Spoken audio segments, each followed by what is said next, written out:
Before we dive in, let's meet these charming kids. Their plan is nothing short of a comedy. So they thought, let's slap on a tugboat engine. Cheap and powerful, like a discount bento box. They swapped out the iron with cheap PVC pipes. What a clever save move. But at checkout, they were $430 short, like a lost credit card in a mall. In the end, the teacher could no longer tolerate it and decided to foot the bill herself, enabling them to finally go all out without any hesitation.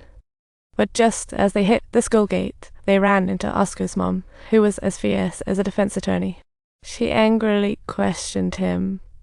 Is all my hard work and dedication merely being given to a non-existent dream robot? Oscar didn't want to give up easily. Picture this: every family has its own drama, and Alo is practically a story courier. Louis is simple-minded. Graduating is like having a ticket out of the amusement park. Chris is smart, but her large family feels like a mini-UN. She walked a wire to the storage at night. This competition is their one shot at changing their fate, but it's no walk in the park. The competition rules state that underwater stone skills and verbal defense each make up 30% of the score, and everyone suddenly turned their gaze to Louis. Thankfully, the teacher said they had time, so they started tutoring Louis in layman's terms.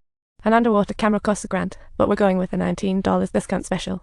Turning a broken toy into a robotic arm. Now that's innovation at its finest. Collecting liquids was tough. They used a balloon in a milk bottle. Impressive imagination. They couldn't afford a laser tape measure, so they did a regular one. Quite the crafty spirit. Every penny counts. Meanwhile, Louis was watching closely, like he was tuning into a reality show. Enter Stinky Boy the robot.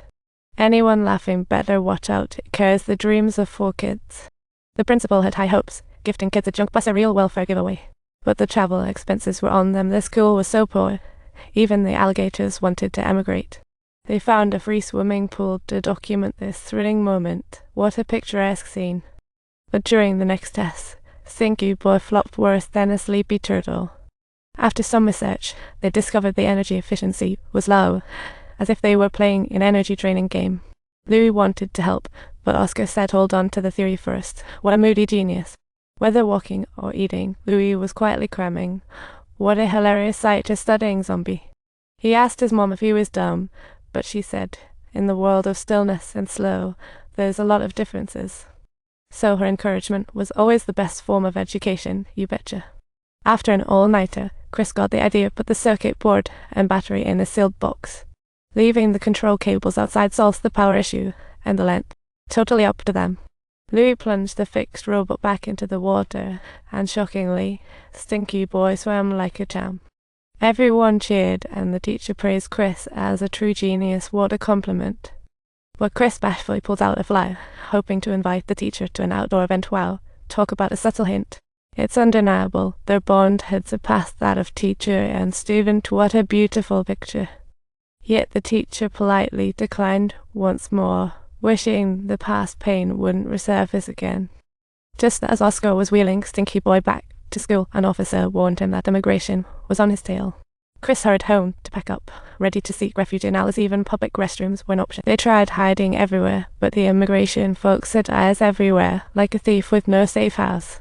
Alo's troubles weren't easy either. His dad sent him to find his brother, only to discover he was robbing a convenience store. How wild. Alo rushed in just in time, stopping the chaos, but the owner called the cops. The brothers got separated in the chaos. Alo was in deep trouble. So he went to the teacher's house for help, and the teacher suggested talking to his dad, but Alo was like a scared puppy. The teacher wanted to help but was powerless, so he brought a bottle over for a visit. But as soon as he opened his mouth, Alo's dad exploded, and the teacher couldn't help but step in.